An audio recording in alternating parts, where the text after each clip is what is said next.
Question number 4, I get asked all the time, is whether you can lose fat and build muscle at the same time. All right, and you absolutely can. So there is a way for you to have your cake and eat it too. You don't need to go on a dirty bulk in order to put muscle on and then just get really fat. And also, if you're trying to lose body fat, it doesn't mean you're just going to lose all your gains if you're doing things appropriately and setting up your nutrition appropriately. Protein is such a buzzword in the industry at the minute, and that's because it's so important. If you're trying to lose fat and retain or even build muscle, then you're going to need plenty of protein, especially if you're resistance training, because you're breaking down more muscle. In terms of how much, there was a study done with 2 groups of people, resistance trained subjects in a calorie deficit. One group had 1.2 grams per kilo of body weight protein a day, and the other group had 2.4. Both groups lost a significant amount of body fat. The lower protein group actually maintained muscle tissue, even at 1.2, which I would say would be quite low. The 2.4 gram per kilo group gained lean body mass as well as lost body fat. So they were in a calorie deficit, they ate 2.4 grams per kilo of protein a day and lost body fat and gained muscle. So you don't need to be in a surplus to gain muscle. You don't even need to be at maintenance to gain muscle. So if you're looking to lose a bit of body fat, recomp your body, put muscle on, then calorie deficit, plenty of protein.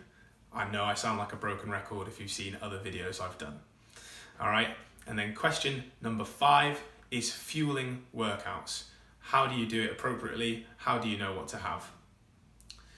Carbohydrates are your fuel source mostly. Fats should be there as part of your diet anyway for hormonal and health functions.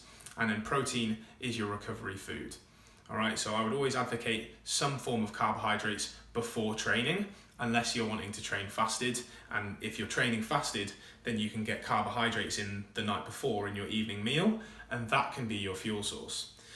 If you've got carbohydrates in some form or another pre-training, then you should be able to put in a lot of intensity to your training and a lot of effort into your training, which is going to help you get the most out of it. It's going to help you with energy expenditure in your training and training adaptations. All you then need to worry about afterwards is getting in some form of protein, 20 to 40 grams, depending on your body weight, at least an hour after training, and you're going to be recovering fine.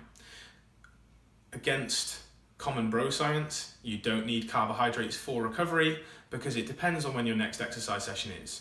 If you're always just training in the morning, then you can have carbohydrates the night before as your pre-workout carbohydrates. You can then train fasted in the morning, eat protein and vegetables and fats after training, and then you can go through the day and again have carbohydrates late at night.